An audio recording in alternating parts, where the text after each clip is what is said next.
The Around the NFL podcast.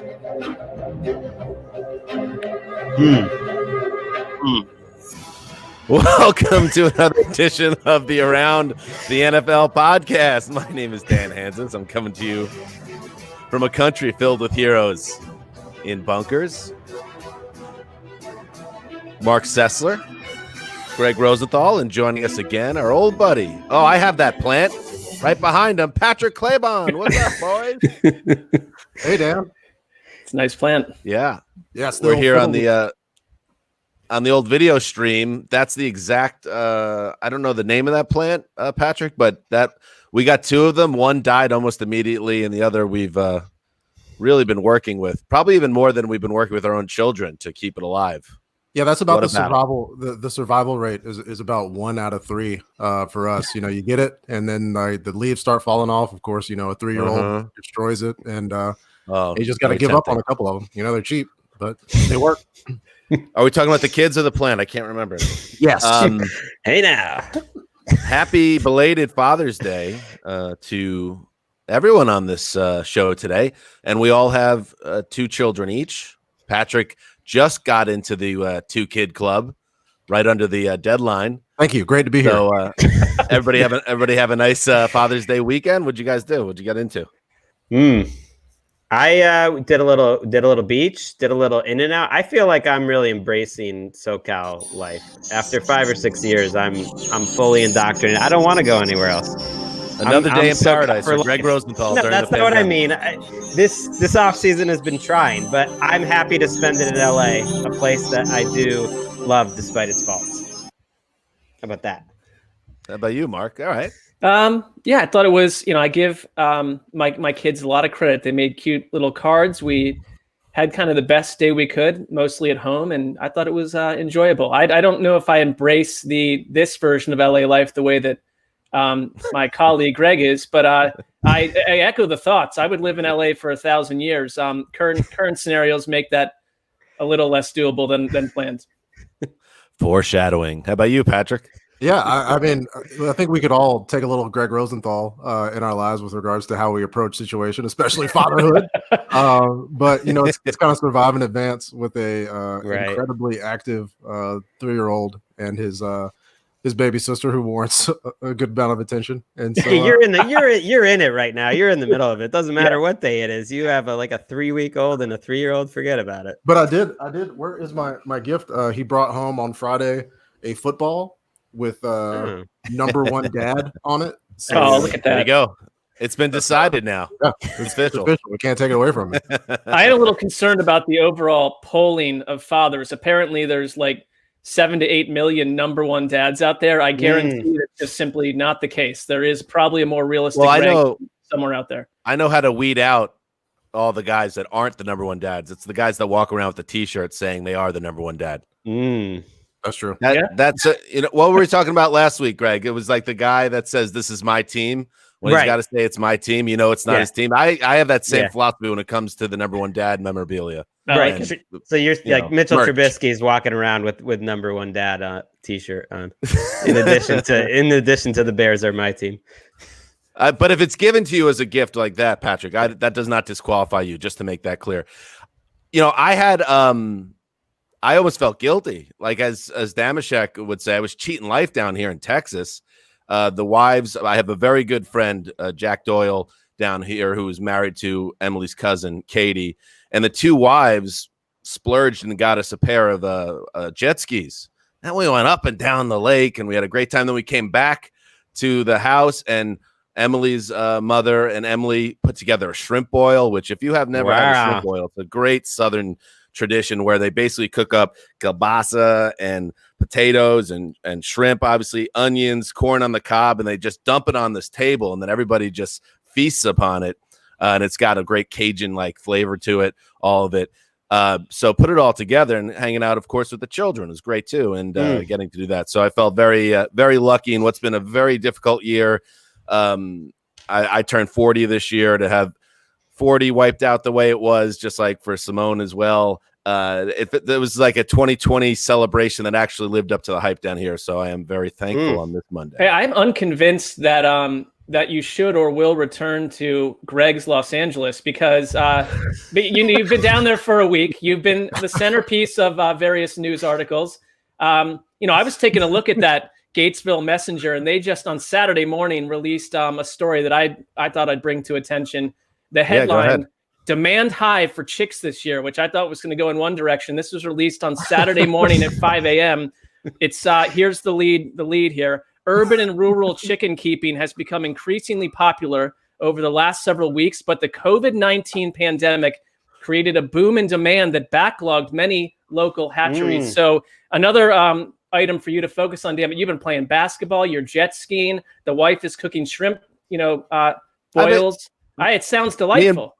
It's great. Me and Bob Bates, my father-in-law and our official beat reporter of Baylor Sports, we built a treehouse for the boys as well. We did that. And speaking of the Gatesville Messenger, another great headline, Mark. I don't know if you were looking at the same issue, but headline, "Coward wins scholarship." It's the Coward family. They're a dynasty family in Gatesville. They are. Well, one of them tangled with Jesse James. True story. All right. Here we go. And yes, I'm still waiting to hear back about my Gatesville Messenger fate. Hopefully that works out. I'll have an update for you hopefully later this week.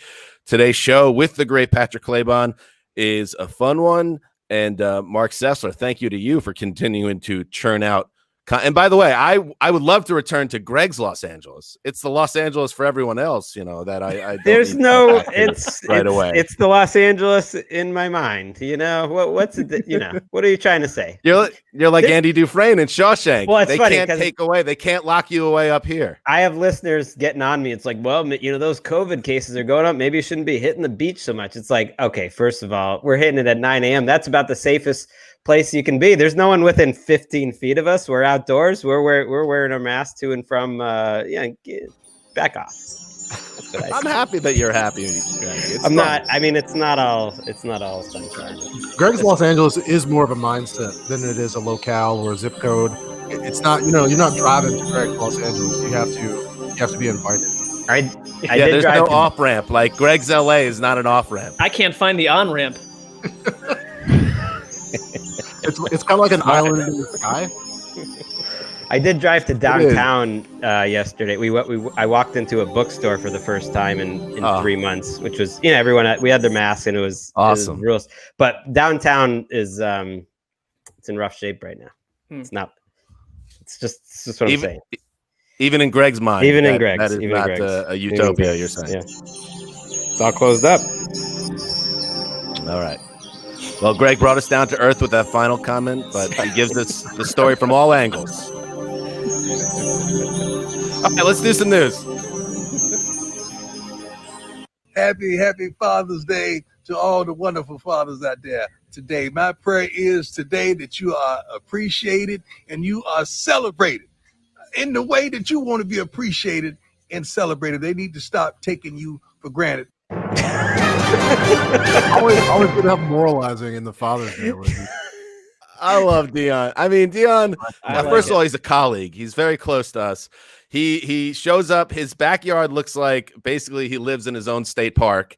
He's wearing a T-shirt that says, "Don't allow my confidence to offend your insecurities," and then a giant gold rope that says Prime on it.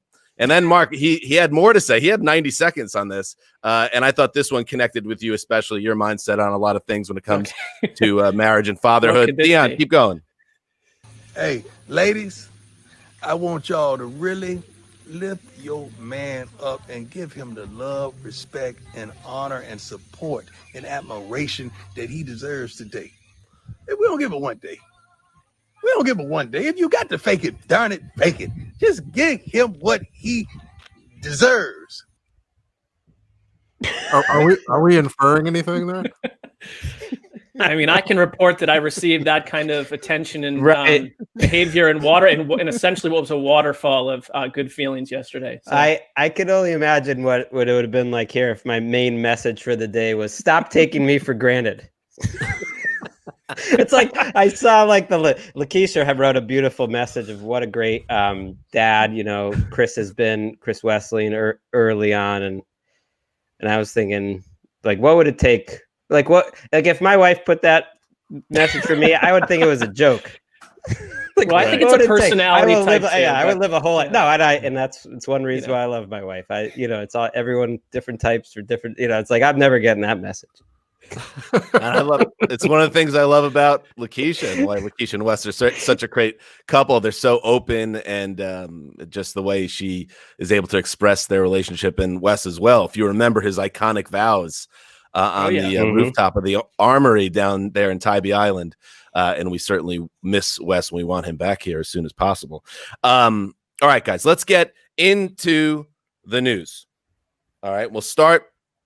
And we did a show, of course, late Thursday night, and we talked about what Dr. Tony Fauci had to say, his thoughts on the NFL's ability to have a season. And this happened during a week last week where there were a lot of outbreaks across the country, but also it hit a lot of teams, both on the pro side and across sports, Clemson football, and give you a little update where we are since then now. So the NFLPA has recommended against its members working out together as the number of COVID-19 cases increases in many states. As you've seen all across social media, players have been gathering, not even some players that are teammates, but just, you'll see a bunch of high profile players from different teams all gathering and just getting in the work, trying to do what they would have done under normal circumstances this time of year in mini camps, just get some work. But the advice from the PA, the union, is to cease all of that.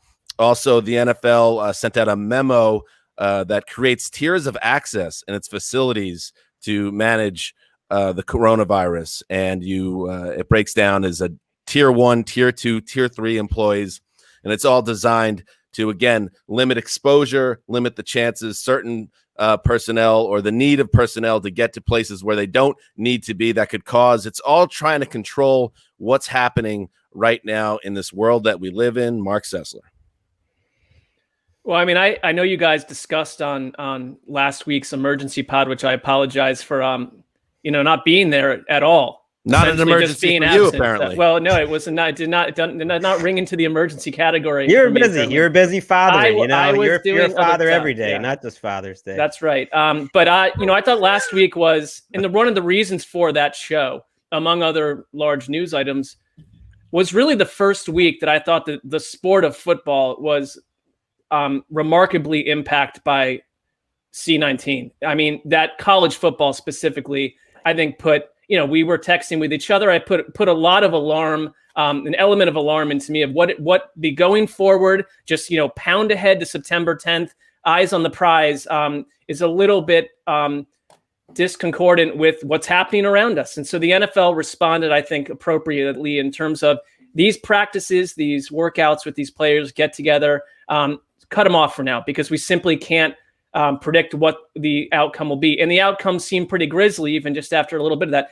The one thing I think gets a little lost in this, and I'll leave it for you guys, is that it's fine to point out that your average 23-year-old player could have corona and be asymptomatic, never know he had it, and life goes on as normal. That's largely statistically true for a lot of younger people that are vibrant. But I mean, packed into any NFL team are probably 15 to 20 people that are in their 50s and 60s, in some case 70s. So are you going to just march coaches out there of that age? I mean, there's just a lot more to consider that isn't even being discussed. And the one thing I'd say about the league is they seem to be eyeing a number of external factors in sports leagues to see how things continue, by saying very little about what is actually being discussed behind the scenes at this point. I would like to we talk about the fly on the wall segment. I would like to know what they're actually saying about real life and how it is impacting something that used to be 4 months away. Now it is merely weeks away. If you want to continue this season the way they've talked about, full start, week 1, horse blinders on, roll ahead. And Are horse blinders on, though? I don't think I think they're doing a lot of work that they need to do here, and now they're trying to. What we're seeing now is their action steps and now whether it works or not, because we know for John Harbaugh, as an example, says the plan that they plan to put into place is going to be impossible. Does this tier system, is that going to work? Mike Florio of PFT reported the league remains quote, highly optimistic the 2020 season will go forward as scheduled, but there's less optimism existing now that fans will ever be present at any of the games if they are played. Patrick. Real quick, to me, that's been the line for 3 months. That's when I talk about like just saying the same thing over and over. Actions are saying we're stripping practices away, we're stripping mini camps away, we're stripping everything else away. And we had heard from David Tepper, I believe it was 2 months ago. I mean, time just kind of doesn't really exist during this whole thing. But he had said that he saw an opportunity with teams that had outdoor stadiums to have some fans in attendance. And I wonder, as the days and weeks have gone on, if he changed that. But it's kind of like the fluctuations of NFL policy are built in. Like after we heard from Dr. Fauci last week, Dr. Sills came out and said that the NFL's policies are going to reflect the current advice at the moment. And so if they do need to move to, say, a bubble plan, or at least a plan where players and their families are isolated before we even begin trying this, then that's something that they feel like they can implement and they can go to, because every step of the way there have been changes as we learn more about this virus that we knew nothing about this time last year. And we don't know how players are going to recover. We don't know how Von Miller and his lungs are going to recover playing at high altitude, how that's going to be for players. Right. There's just so many unknowns. And so all that we really can do is adjust to the unknowns as they come along, as they become known unknowns, and we find out more about what we don't know, found out more about what we do know, but we just, there's no way to know right now. Right. That's why I'm not overly concerned about the public statements. Now, some are going to be more positive than others, but I think being like lacking some definition right now makes some sense to me. It's kind of like the school systems around us not putting out their plan for, some parents are like freaked out that there's not any plan for, mid-August, late August, school's coming back. It's like, make the plan when there's more information available, because as we've seen in California, as we've opened up, stores and the economy and everything, cases have slowly gone up. And there are other places that were in great shape that have NFL teams like Florida, Miami, Arizona, that were in good shape before and now are in bad shape, in really bad shape. So things are going to be changing all the time. And I said it the other day, I'm not going to keep it. It's like, it's a national problem. It's not an NFL problem. And the NBA is going to be dealing with it. MLB is going to be dealing with it if they ever agree to come back. I just think that the Bucks players, for instance, and all this reporting, by the way, in terms of the tiers, that was from Adam Schefter. That wasn't, officially out there yet. He also reported some Bucks players and coaches got it. Texans in Cowboys, we talked about last week, had it. And you just see this now across all sports. I mean, the numbers of the college football players are what's alarming. It's crazy to me. It's not just like a couple on each team. It's like 20 plus per team. Tennis had like one event where they basically didn't care about any safety at all.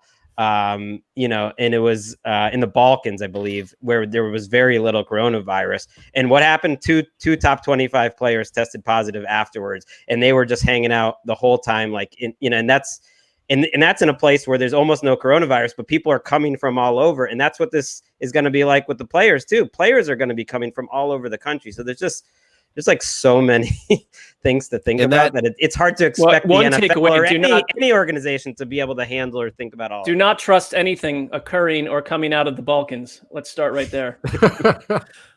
In the Florio report, which served as generally an update of where we are now compared to where the reporting and what his sources were telling him like a month ago, was one source suggested that the rash of positive tests among that Clemson team, where there were a ton of guys that tested positive for COVID, the exposure most likely happened in a weight room where the air is thick and the athletes are breathing heavily as they exert themselves. It's just like there's just a lot of theories out there, but that's why this has to be the way it is. And there's so much indecision, and it's just we don't know. And I'm sure the NFL will try to do things to avoid that type of situation in weight rooms, and that's part of the tiering that's reported out there as well.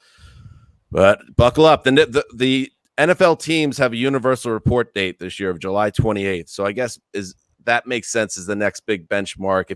If you're curious, and everybody is, does this season start? on September 10th or whatever is the date. Let's see what happens by the time we get to end of July and do these camps start in time. Well, I would add one little, like, if you read Albert Breer's, Monday morning column, like, he talked about the fact that there are coaches out there and they're not, going on the record with their name, but quotes from them saying, no, we're going to push back. Like, there's a certain pocket of coaches that simply do not believe the season should start on September 10th based on where we are today. And so I wonder if there's individual health concerns, there's individual risk taking here, depending on who you are.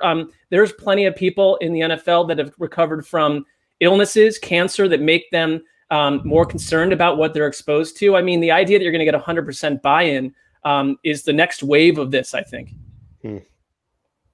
All right, let's move on to some football matters. On this very show, we blasted to the sun any storylines and reporting connected to Dak Prescott and his possible extension. Sounded like this.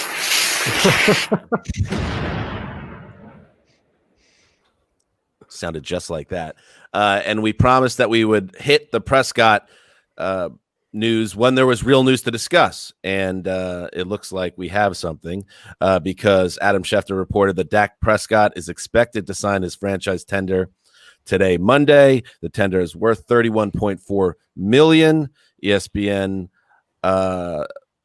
Ed Warder also reported that Prescott's decision to sign the tender is not an indication that a long-term agreement is close, but we will see if they get the deal done. They have until July 15th to negotiate a long-term deal. Otherwise, he will play on that 1-year, $31.4 million tag in 2020.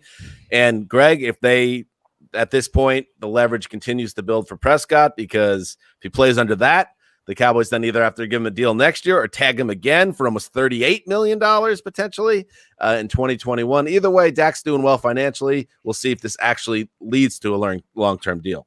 Yeah, till July 15th is the key date. I'm confused actually what I can discuss because it has been blasted into the sun. But I know this doesn't make Claiborne feel comfortable as a closet Cowboys fan. He tries to keep tell me more about this. I didn't know the this. table. I bring it up every once in a while. He gets the closet in the house true. burned down a long time ago. I don't understand. Greg likes to make jokes because he's a funny, just a wonderful man, Greg Rosenthal. But I haven't cared about the Dallas Cowboys in a really long time. Okay, all right. Well, he grew up. You grew up a Cowboys fan. He grew up one. Well, my college classmate DeMarcus Ware was drafted by the Cowboys and Bill Parcells, and so I began to follow the team and cheered on him while he was there. Look how uncomfortable you made Claiborne, Greg. I mean, he's a guest. I'm extraordinarily comfortable. Making people uncomfortable is how I show affection. Really, that's how I welcome you into the podcast. But that's true. I mean, if we're concerned about my affinity for Cowboys fans, I could just torch them right now, and we could just go ahead and get rid of that. If Cowboys fans like Dak Prescott more, who's been a spectacular quarterback for them and an underpaid one since his rookie year, then we wouldn't be having this discussion because he would have been signed a long time ago. It's an indictment of them, and as well as the people that are going to have to pay him now that they didn't pay him earlier, and so that's their mistake. It's a great point. I haven't heard about the Dak thing. It is really weird to me that there's a split in Cowboys fans of whether they're pro Dak or not, which it does seem a little crazy. It seems a little crazy from the outside. Spoiled brats is what they are. It's happening in Philadelphia too. I mean, there's been this weird split with Carson Wentz, and it's like two quarterbacks that I would be, if you didn't have a quarterback, I'd be happy with either one of those guys in a second. I mean, turn the clock back. Let's turn the clock back to 2015. If I told you guys the quarterback of the Dallas Cowboys would lead the NFL in passing and wouldn't get voted into the Pro Bowl, how would you react to that? It doesn't make much sense. I'd blame Jerry Jones. In other semi-Cowboys news, Jets safety Jamal Adams, we talked about it on the Thursday night show, he wants out and he wants an extension, either or. He's listed 8 teams that he'd want to be traded to, this from Rap Sheet, without needing a new deal, even while he has demanded an extension from his current team, the Jets. Among those teams is the Dallas Cowboys, and there was a little video clip that went viral over the weekend of Adams, who's a Texas native, driving his SUV in Dallas, and a guy from the street called out, come to the Dallas, and And he said, I'm trying to. So that's where we are in this situation. I guess I'm confused. Do you think he wants, in terms of clarity on this one, I would like to know if he wants just out of New York, straight up, or does he want the money from New York? If the Jets caved to his demands right now and offered him the deal that he wants, would he take it? Or is it to a situation now where he wouldn't take it and he wants out of town? That's the next part of the story. And the story I'm really enjoying and how it will play out. I think he would take the money. I mean, if they offered him a truly market-setting safety deal, I think that's the case. But I think both can be true. I think there's probably some sense that he also wants out. If things were close to being equal, he likes the idea of maybe moving on. Or else I don't think we would have heard all of this stuff coming from his agent last year in the first place. Ian, our guy, Rap Sheet, said the Jets' plan is to kind of hold tight. I mean, they're not planning to do anything. So I think it's going to be a lot of noise and not a lot of action in this one. I mean, Jane Slater, who, I can't think of anyone that's put on more tedious storylines.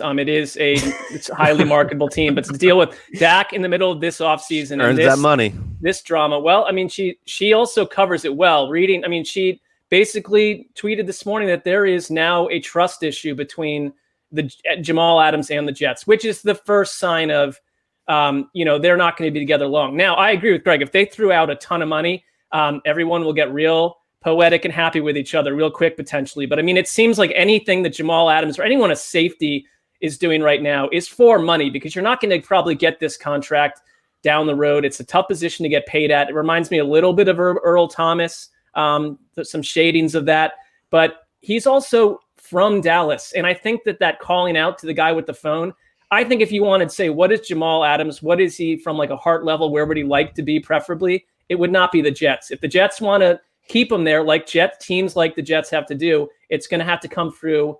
They'll lose control at some point in a major contract. If they had made him the offer that he wanted, then we wouldn't be having the conversation, right? Yeah. The whole point that he's not happy is that he doesn't feel like they are going to offer him what he wants now, and he doesn't feel like they're going to be willing to offer him what he wants or what he's worth when the time comes at the end of his rookie contract. And so it's like, in terms of being happy, he wants to be compensated. I mean, he could like the facility, he could like the people around him, he could like the wait staff, the cafeteria people, but if he's not going to get paid what he would like to be paid for playing a game that's pretty violent, then why wouldn't he want to try to do that somewhere else? I think just a sucky scenario for Jets fans, because how many guys can you point to on the roster over the last 10 years? You can say, this is a generational talent. This is who you buy the jersey of. And then he can't stop being, frankly, like just a hyper nuisance. Like, just he's easily my top 5 most annoying athlete that I never want to hear from again right now. And it has nothing to do with the player. Did he float his own trade rumors last year? Was that of his doing? I mean, the Jets picked up the phone, as far as we know. I mean, in terms of like the news cycle, that's coming from Florham Park. That wasn't necessarily.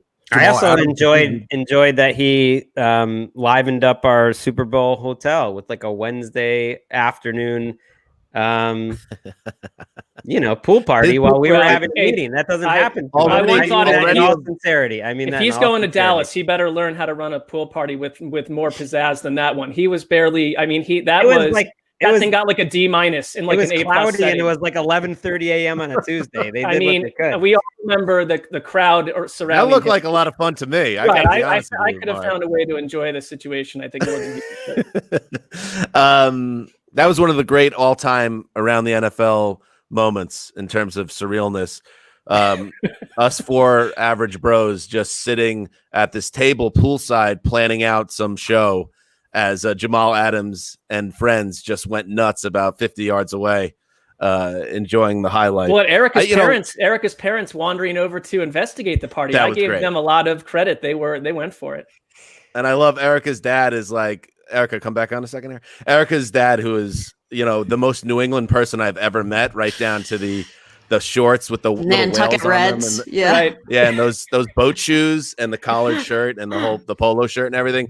Him just like wandering through the background of the Jamal Adams pool party is something, not an image that will leave my mind soon.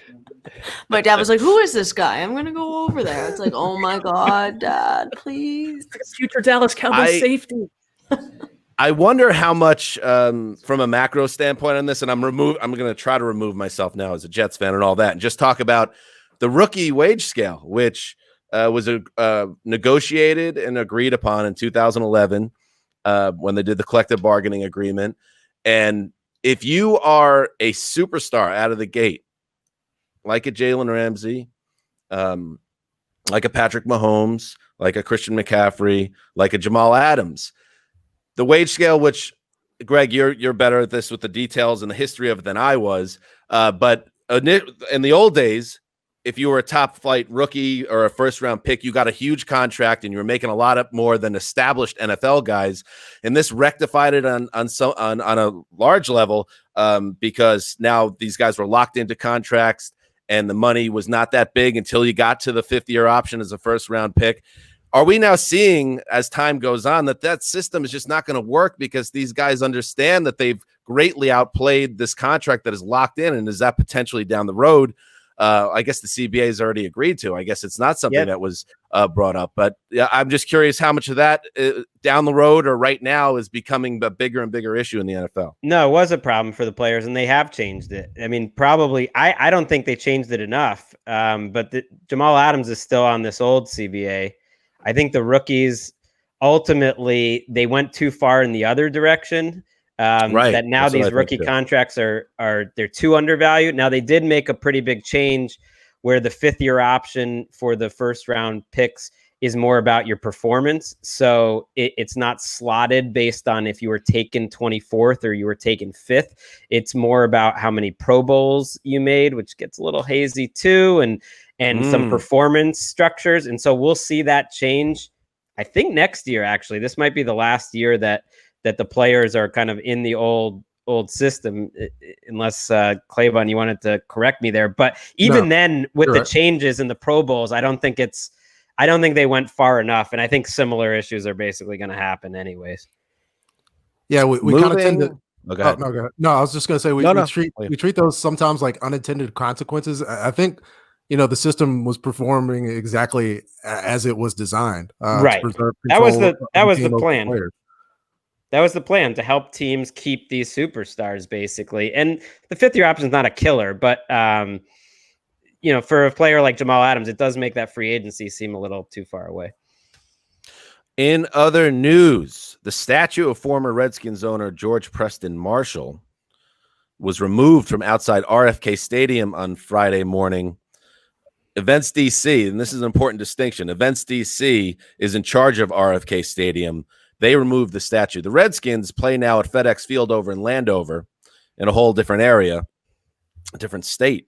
And they had nothing to do with this. But the Events DC decided to take down the statue. And George Preston Marshall, if you're not aware, he was the founding owner of the Redskins. They were the Boston Braves originally, and then he changed them to the Redskins. They moved to DC, which is where the guy was from, and he is, to use modern parlance, a problematic figure. He was the last owner to integrate players and allow black players to join his team. In fact, Patrick, he was so dug in under this. He had a famous quote that, "I'll have a black player on my team when the Harlem Globetrotters have a white player on their team." And it was only when he got to DC and the RFK Stadium lease potentially would have been voided if he didn't integrate that, he went ahead and the team started allowing black players on the team. So his statue, he gone. Yeah, whenever you have a racism section on your Wikipedia, people should probably look out for your statue in our current climate, as people like to say, where I guess there's a large population out there that is willing to take up their issues with white supremacy with people who have statues. And so, if you got a racism, section, you might want to watch out. I mean, it goes on a few levels. They're also replacing his name, which was inside the stadium, sort of on a Ring of Honor type of deal. The team is removing that and replacing it with Bobby Mitchell, who was the first black player to play for the Redskins and was a great player. It was actually, they only got him in a trade because the first black player they drafted, Ernie Davis, said, "I'm not playing for that SOB. I'm not playing for George Preston Marshall." And they ended up getting Bobby Mitchell. So he's dug in, and it brings up a topic that's been brought up a lot more lately, which is, will the team change their name? And he is the guy who named their team, and I think that you have to consider that context in the idea of this team name, which, we've battled about on this show. It was like 5 years ago, I feel like was the last time we talked about it, but I think it's rightly getting some momentum to change the team name again too. Well, I mean, and that starts with the owner right there. I mean, who came out strongly, grew up a fan of the team, and is strongly, at that time at least, wanted to stick with it. You haven't heard much buzz otherwise. The idea that this statue removed individual went 16 years before adding an African-American player to his team. 16 years, that everything he experienced in life and how our country changed, he was unswayed by that. Tells me all I need to know about whether your or guy not Bobby Kennedy got involved. They issued an ultimatum. The only reason they did it is because the government issued an ultimatum, said you're not getting our tax money or whatever it was, or tax breaks unless and the lease. It had to do with the RFK Stadium, which at the time it was DC Stadium, but it was owned federally. It was a federally owned piece of land that it sat on, and that spurred the action more than anything else. And that's why I said at the beginning of this, it is important to note that the Redskins didn't pull down that statue. It was the landowner of RFK Stadium. So to connect the dots there and say that, okay, they took down the statue of the Redskins, what's coming next? Well, that doesn't necessarily right. There are no dots. That's the situation. Right. All right.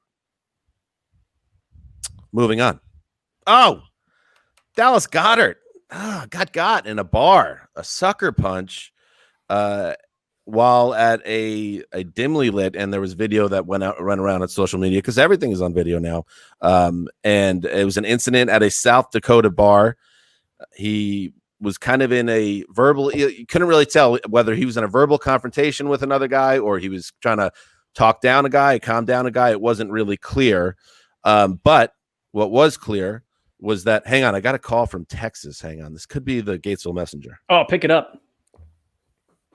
Please be. Hello? Be on speakerphone. It's Mr. Anzus. Yes. Yeah, this is Mark Goodson with Gatesville Messenger. Hey, what's up, Mark? Are you there? Oh no. Are you there, Mark? All right. I lost him. You might, but that's a great You might sign. have experienced some weird feedback issues. I've noticed if there's Certainly a speakerphone with the mic, I have experienced that. Oh, I mean, this overall, a positive sign, though. I mean, he's not calling to ask if you subscribe to the paper while you're here for 2 weeks. Oh, this is huge. This is momentous. Is exciting. All right, let's see if he's calling back. It almost feels staged. It almost is, but it is not. Hang on 1 second. Dan Hansis. Yes, this is Mark Goodson with the Gatesville Messenger. Hey, Mark, what's up? Sorry I got disconnected there. How you doing? Yeah, I'm pretty good. I just got the note that you're going to be doing a podcast from Gatesville this Friday. I am. Yes, I'm very excited. It's our NFL Network show, the Around the NFL show, and I'll be doing my portion of the program from John Ward's office, which we're very excited about. John Ward? Of his insurance company right there on the Main Street area there. Okay. What time are you going to be there? I have to figure out the timing on it, but it will probably be in the early afternoon window, like 12 to 3 in that zone. I could get back to you with like details once I have it hammered out. Yeah, that's fine. I mean, I might come over there and maybe try to get a photo of you when you're in town. Get a photo. That's good. Excellent.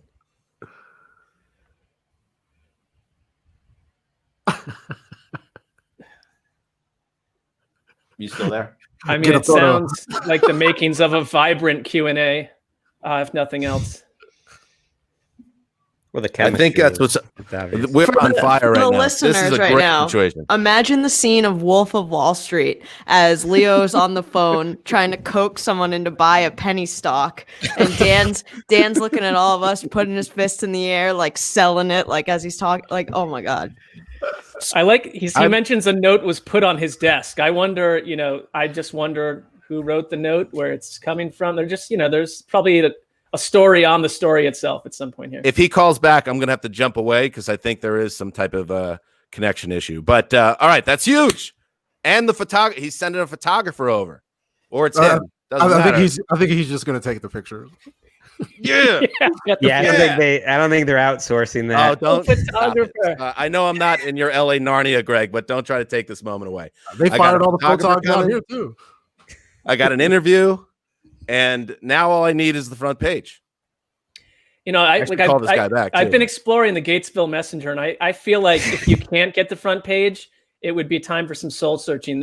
While there are a couple hot take farming updates. You know what? That's bad too, because you're trying to set it up. Like if I don't get it, it'll be something to somehow attack me for. No, don't try to take away. But you this also moment. said you weren't going to do it unless you got that was the this is- requirement. right. So You've mentioned that this was yourself. you. So, That was you putting that out there. Envy is an ugly look on both of you guys. I got to tell you something. Listen, after scanning not a the great paper, look. I'm not sure envious is where I'm coming from. You know what the worst part of it is? I feel I could sense you guys rooting for me not to be on the front page, which I know all the listeners want me on the front page. I want you on the I front want page. you on the Same front thing page for you because guys. it means I do something too. bad didn't happen, right? If you get on the front page and everything was good in Gatesville. All right, I got to call this guy back real quick.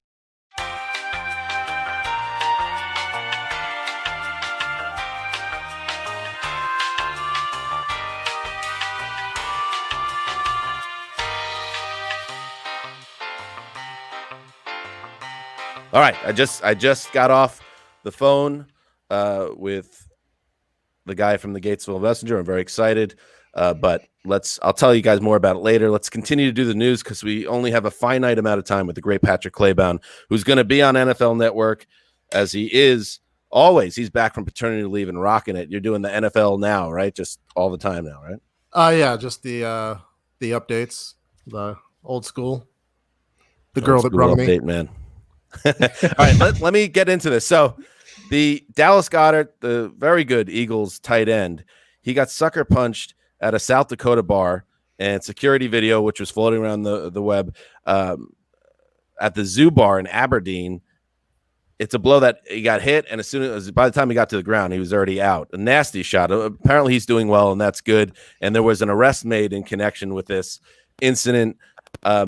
Terrible. I am curious, guys. Have you ever been in an altercation like this? Have you ever been sucker punched? Have you ever been in a bar brawl? I'm just curious. Been in one bar brawl. Did not play an active role. Was sucker punched in the year 1998 on a sidewalk in Boulder at about 1:21 in the morning by it was a truly drunken, crazy 20-something rushing up the boardwalk, and his friend was trying to control him, and I was barely paying attention, but I was sitting on a little stone sidewalk thing, and the guy just leveled me with a right hook just as my friend Kiwi was picking me up, and I got right in the car, and we rushed What's the off. first problem? What? Hanging with guys named Kiwi. It sounds like trouble. Well, his name is John. He was from New Zealand, but had he not arrived, I'm not sure what would have happened to me. I mean, I couldn't see out of my right eye for the first 10 minutes after that. But healed. You look great. I was about 8 years old, and I was fishing on a golf course in Birmingham, Alabama, and somebody came behind me and pushed me in randomly and ran off.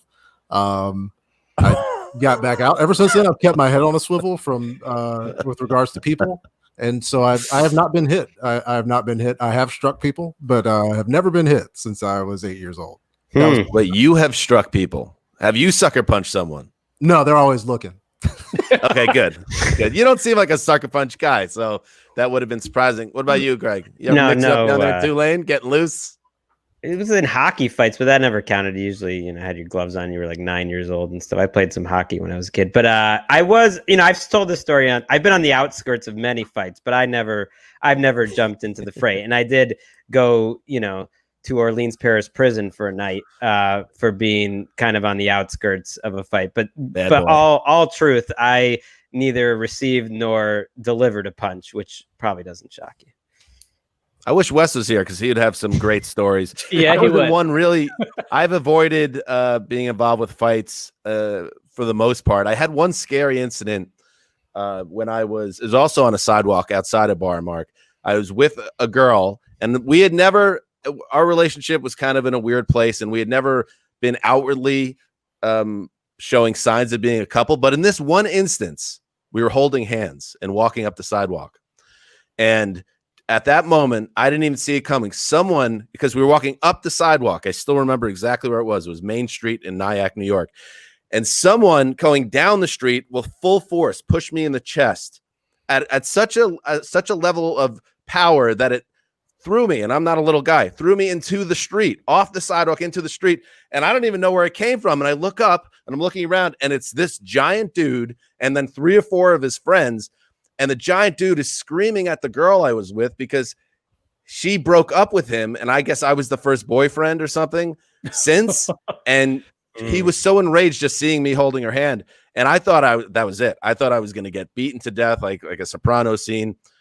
Unfortunately, the girl I was with basically screaming at him, "What are you doing? Why are you doing this?" And then his buddies, who had a choice to make in that one moment, it turned out to be a key thing in my life. They could have stomped me into unconsciousness, or they could have kind of gotten behind what the girl was saying and got the guy out of there. That's what happened. Otherwise, I would have been dead. These guys are all big meatheads. I will never forget. It's the closest I ever came to getting an ass whooping, and I hope to never be in that situation. And I hope my sons are never in that situation because my whole life was a coin flip at that point. Woo! Yikes! It was a sucker push, is what it was. Yeah. That's why flip-flops. I jumped up and I was like, "Hey, what's going on?" I did the old like, "Hey, what's up with this?" But I knew I was dead. The guy one-on-one would have taken me out, and he had 3 of his like meathead buddies. Anyway, Well, that's like when you look at the Dallas Goedert hit. Get well soon, Dallas. It was the punch like It was messed up through the air. It was insane. I don't know what was going on in that bar beforehand, or who I know in South Dakota, no one's wearing a mask apparently, but they were all swilling beers and having a good old time. When they say he was there with his family, I don't know. I didn't see moms and aunts there, but I don't know what family members it was. We'll wait for more tape.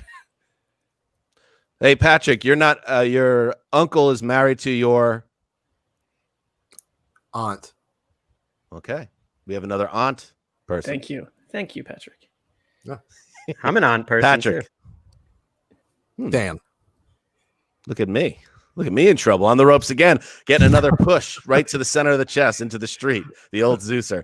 Patrick Claybon, we wish you could stay on for the whole show, but we really did dilly-dally today. And then we got that huge news from the messenger, which further threw us off schedule. So we wish you had you for the whole show, but we'll take what we had today, which was the news, and you brought it as always. You said it all. I appreciate it, guys. Appreciate you. Y'all have a good one. Before we say goodbye, I'm going to tell at least our listeners, Claybon can leave, but they should check out the video that he posted over the weekend. He's an editor now, too. I don't know if you guys saw that on Twitter. Tell me more. Like a 10-minute video. He said a lot of people have been asking for his thoughts over the last couple weeks, and then in his words, about what's happened the last couple weeks and 500 years. And he edited a video all voiced and written by him. It's about 10 minutes long. I think he has put it on YouTube. Wow. But it's on Twitter too. It's worth checking out. All right. Make sure you check that out. I will be checking that out. All right. There goes Patrick. That's what's happening in the news. Oh, I will never forget that. It was like the force of the earth had crashed into my chest. I think it's good to go through something like that, though. I mean, you don't want to suffer permanent peril, but shake the cobwebs out a little bit, as the old football coach used to say. I could have used the kiwi in that situation. Ricky, you ever get mixed up in some type of girl fight or guy fight? Never a girl fight, but I did get punched in the head by a dude at a frat party once. Oh, you know what? Intentionally? But it was sucker punch. It was like we were going into the frat because one of my friends like was in the frat, so we would skip the line, and like all the girls in their like little skirts out in the winter like trying to get in, we'd just like walk right by them to get in. And then these two dudes tried to like jump in with us to come in, and then two of the frat dudes were like, "Hey bro, like you're not with them." And then all of a sudden one of them swung over me and one of my friend, and the next thing I know, there was like 10 frat guys in this little foyer, and I like got like slammed in the head, and I was like, how did I just get punched like going to my friend's room? But I did. Dan, you notice that Greg says nothing because he was in a frat, and he's like, that's just the life. Like, you know, you're living that frat life back Thinking then. the same thing. I wasn't in one, so I couldn't tell you what goes on behind closed doors, but Greg knows. That's the cost of doing business, isn't it, Greg? That would never occur. That's shameful. Yes. All right. Let's move on. Mark Sessler wrote a banger. It's not yet up on the website, but I'm sure if you're listening to this on Tuesday, as opposed to the original taping date of Monday, it should be up on the old .com. It is your favorite broadcasting teams of all time, and that's a good one, Mark. And I read the copy, and I could always tell, Mark, with you and your writing. So you're such a gifted writer, but beyond just your ability to string together sentences and put pages out, as the great Dave Damashek would say, I could tell when you're passionate about what you're writing about. In this case, I could feel it. You were into this assignment, which makes for an excellent piece. Well, I mean, I think we've never really talked about this, but half our job or a part of our job is writing. And like, I felt like a little guilty almost this offseason because we've all been doing a lot of writing, but I just have not. I feel like writing with kids around, and there's this thing that I see on YouTube, and it's this like acclaimed writer. I don't know who it is because I never track it close enough, but he says the key to writing is avoiding interruptions. And we're writing during a time when you're getting interrupted like every 4 or 5 seconds by a small person or someone in your house needing something. And so stringing together these articles has been a chore. This is the one that I asked for the rare like 1-day extension on because I wanted to not. I felt at one point I just felt like I had hit like C- territory. And I'm not saying it's risen above that, but like you ever just need an extra day to put a little bit more of yourself Make a big into difference. something. And so I turned it in feeling like this is one of the few that I care about the topic. I know you guys care about. I've never talked to people about announcers more than with you two and Wes than anyone. So I know you care about it too. And this is my list. I would love to hear guys that maybe are on here or not that you like too. Well, yeah. Where do you want to start on this, Mark? Because you listed. What was the list? What was the number of teams you have here? So it's 10 duos, and it's not. You always have to make it like clear in like a billion size bolded font. It is not my list of the 10 best. It's a couple on here totally different, but I'll start with somewhere that maybe goes a little bit. When I got into football in like 86, 87, really deep into it, maybe a little bit before your time, but you certainly know these guys like because they were around. Don Criqui and Bob Trumpy to me. To me, they were the voices of the old AFC Central. And I mean, they covered the AFC exclusively for NBC back when they had that was their deal and their conference.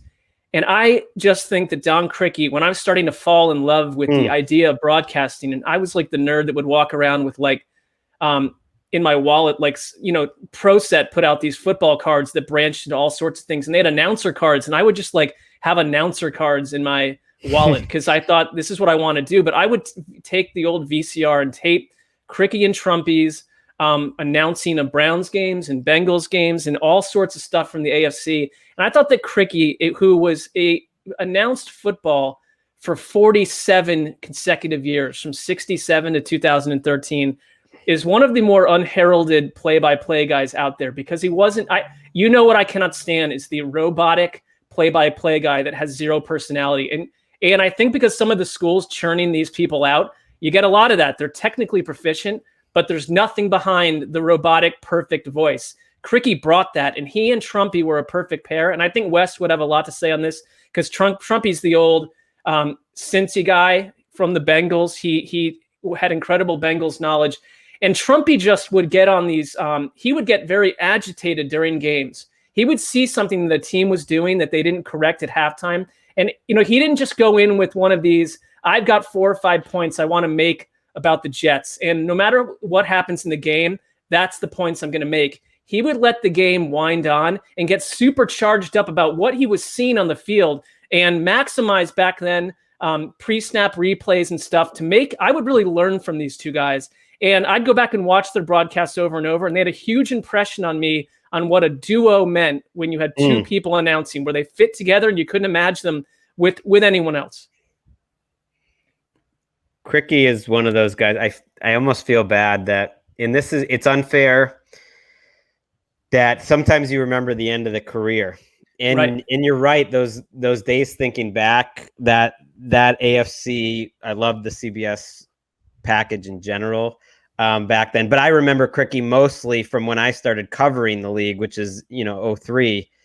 And like you said, he had done it for 47 years, and that's unfortunate because he was like an all-time great. And that's the reason why you can only stick around for 50 years if you're an all-time great. It's kind of like Dick Stockton, who occasionally I've gotten on on our podcast or whatever. But it's like the only reason he's still on after 50 years, probably past when he really should be, to be honest, is because he was so good and because he has made a fan of so many people inside and outside of broadcasting.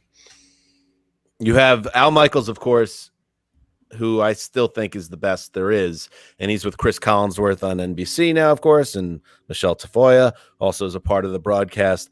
He's been doing this for so long that you could pick different eras of Al Michaels, and you do have that in your piece. You have the Collinsworth Michaels team, but also the Michaels, Gifford, and Dan Dierdorf era, which is really kind of in the prime of my youth watching football. Hey, Ricky, do you have the Brian Bosworth play when Bo ran him over on Monday Night Football? And if you're in Seattle, you can't wait till he leaves.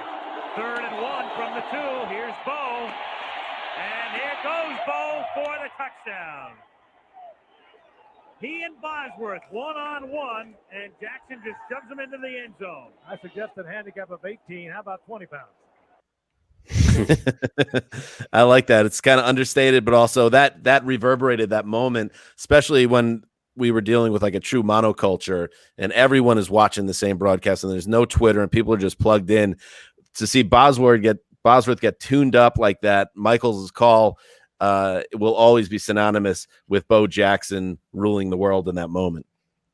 Yeah, I mean, I'm glad that the clip, and I don't mean to be overly harsh here, but that the clip included Michaels, who is the best at play-by-play, and Gifford, who, people were hot and cold on Gifford, but Gifford to me brought this, I wouldn't have used the word then, but regality to the role. He was just sort of football history right there in front of you. And he did Monday Night Football with so many different teams. I mean, none of us saw in real time him working with Cosell, but there are a lot of stories about when they got Cosell and Don Meredith out of the booth, that when it was Michaels and Gifford together, that Gifford could kind of breathe, and it wasn't so much conducting a circus. But Dierdorf rubbed me the wrong way. And it's funny that I would have the same opinion of him then that I do now, that I think he was a good person. And like, there's nothing I don't know anything about him personally, but the humor to me was clunky and basic from Dierdorf. And he often just got on my nerves. And I think that's like, to me, chemistry is kind of rings through each of my picks here. Gifford and Michaels had it. Dierdorf was fine and he did things well, but there were often times when I wondered why the 3-man booth had to exist, that I think they're very challenging. And unless you've knocked the 3-man booth out of the park, it can be problematic. In this case, 2 of the 3 were perfect to me. Right. So the much 3-man booth with like Buck, Aikman, and Collinsworth. I actually really like that booth for the most part. Collinsworth and Aikman together, but it's like ultimately they're both better apart. I always like kind of the early Collinsworth. His track. I think he was with NBC at one. He moved around. He was NBC and then Fox and then back to NBC. He was always one of my favorites. And then it's hard to not have these convos without talking Madden and Summerall, because to me that was it. I mean, it's not just Summerall in the style, but it was the love of the game that Madden and his enthusiasm that he had, that to me is the best part of any announcer. You got to have the knowledge, but you have to have the love. And that's why Romo reminds me so much of John Madden. It's like I read all of John Madden's books as like a 10-year-old, just because John Madden seemed like so enthusiastic and so understandable that he made you love the sport like as much as he did. And I love announcers, even if they're not like the cleanest, or even if they lack a little knowledge, you can make up for it with like enthusiasm and love for the game. They were a unique team too, when you think about it. And maybe you guys can point one out that I'm missing, but Summerall was an NFL great in his own right.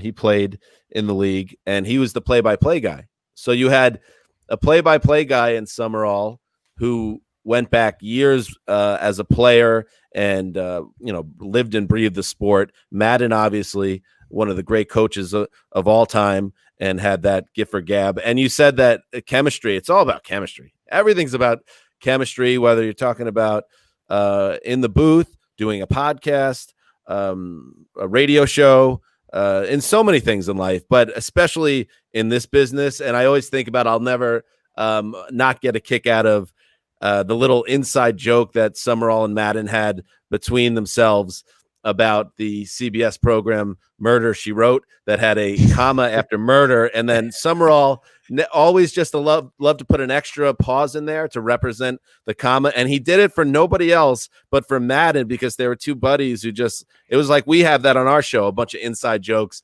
that sometimes bubble up on the surface in the broadcast and sometimes they don't. But let's listen a little bit, because I love hearing Summerall doing his Murder, She Wrote. 60 minutes will be coming up following football, followed by Murder, She Wrote. We would have bets on how long it's going to be between murder and she. And it got longer and longer.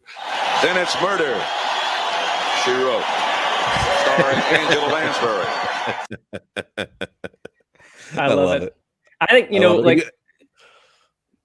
well, one thing I was going to say that, if someone said to you just at any moment, in your head, think about the voice of Pat Summerall, you could do it. And another guy that I think of that I put on the list, because I think radio is such a different chore. And one of the reasons that, we can play that Bo Jackson call, and you're kind of thinking there could have been more there, because it's television and you're watching the images. But I have memories, and I'm sure you guys do, of like just driving around with my dad and listening to Jack Buck, father of Joe Buck. And he was teamed with Hank Stram, who my memory of Hank Stram is a little less defined, but they were excellent partners. And anyone who's ever worked with Jack Buck talks about the fact that Jack Buck, on top of being like literally maybe the best sports broadcaster ever, would work tirelessly to make his partner look good, that he was the perfect partner. But his voice, and I just remember driving around, in the old days, listening to him announce like a Giants-Packers game. And it became the kind of thing where it's along the point of Murder, She Wrote, that I loved his ad reads as much as anything else. Just this iconic voice reading, copy for a can of like Campbell's soup. But then I know, and Ricky, I think we had this call too. He could do the football thing too. Here is what happened when the Bills encountered the Giants in Super Bowl 25. Norwood assumes the position. Linger waits to snap it.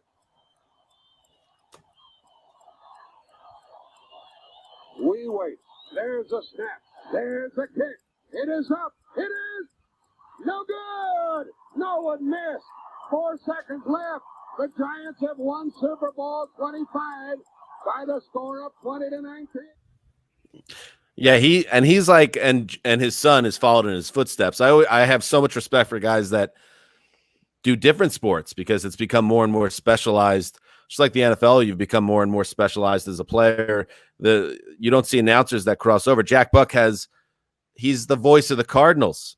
He was a legend. He called Kirk Gibson's home run in the '88 World Series. He had the Ozzie Smith touch them all. Ozzie, you'll never hit a bigger home run than that, or whatever the exact quote was. But he is a guy that spanned across the sports, and to me, I can't have a higher level of respect in that industry for the guy that can do it both ways, like Joe, like his son Joe, who doesn't get enough love, and you have him on the list here with Troy Aikman, and his ability to seamlessly go between baseball and football, and I think he even does some golf now? I'm not sure.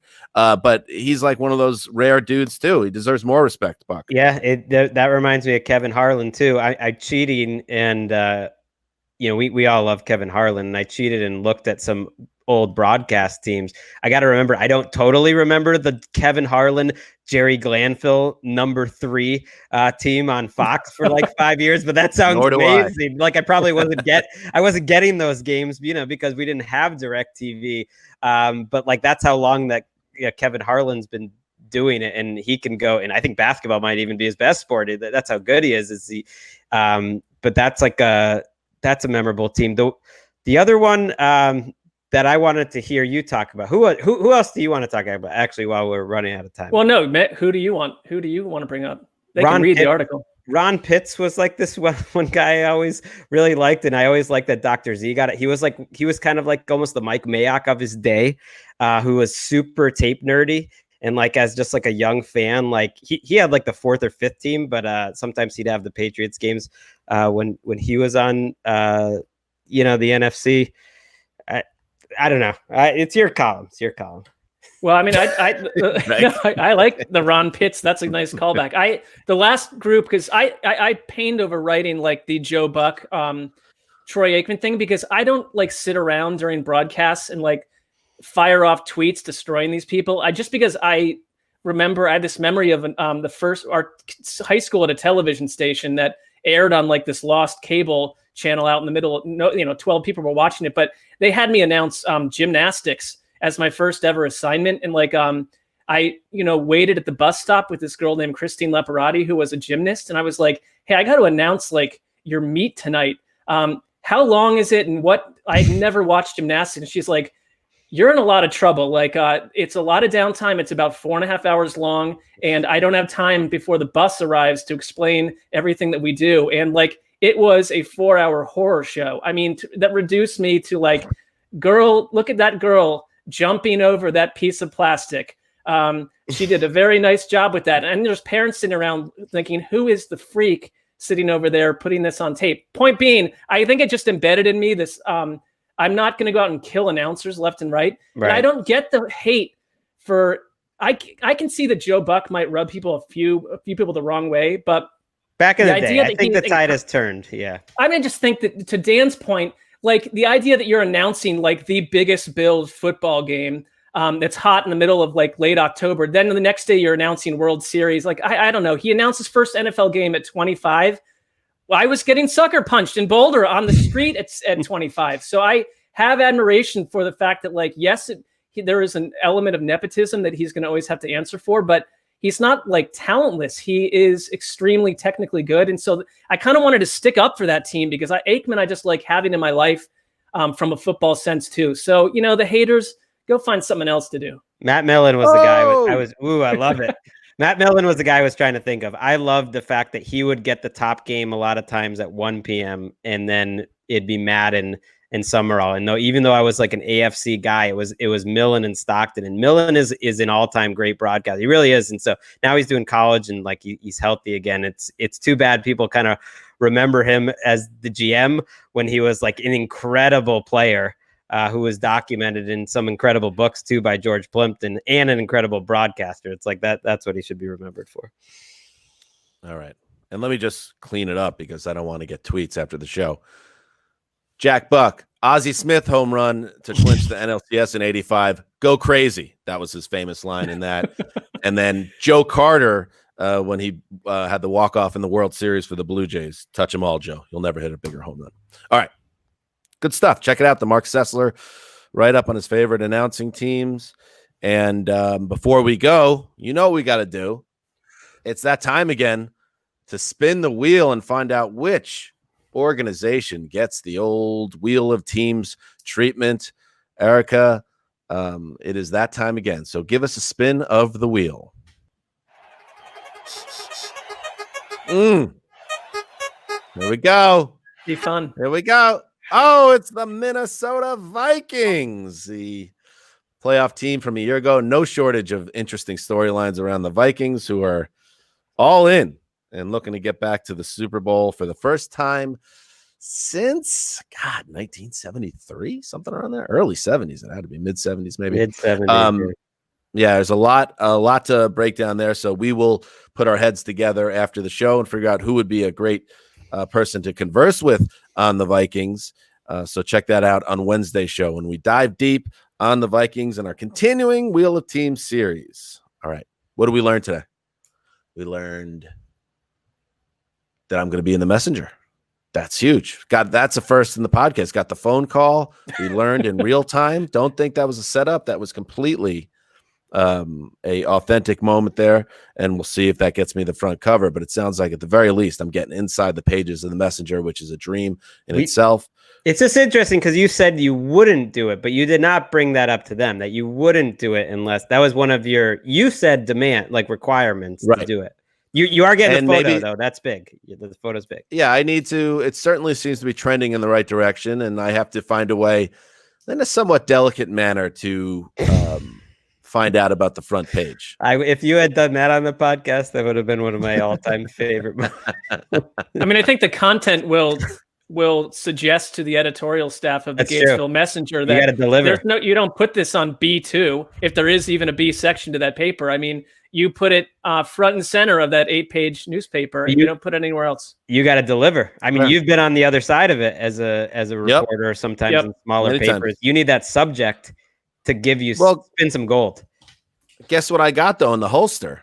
I got the 6-shooter on the Steel Horse, and I got to change the slogan of the town to the Spur capital of the world. That's like if you need a pull quote, if you want a front page headline, you got this outsider, this cowboy coming in from another town, another dusty highway, and I'm spitting that truth at them and making them change the way they think. I think that could be my ticket to the front page. I mean, you're a Pied Piper figure, and I could only imagine you like after the interview and after the paper's released and people have digested the Q&A, just waltzing into the local tavern and just everyone doing one of those emotional sort of standing ovations, Dead Poet Society type thing where you've shined a light where it's been needed. Could be met with pushback hopefully too, though. You will. Could be met with pushback. I could be vilified for it. The young will hear your like message. Change. The young it will resonate with the young. All right. So that's coming up on Friday. On the same day that we are, of course, bringing back the Around the NFL broadcast on NFL Network. So check that out. 6 p.m. Eastern, 3 p.m. Pacific. All right. That's it. This is Dan Hansa signing off for Patrick Claybon. Big ups to Claybon. Check out his video that he put together. The Sizzler. Some people call him the Quiet Storm. Sizzler. The old boss. Ricky Hollywood. Till Wednesday.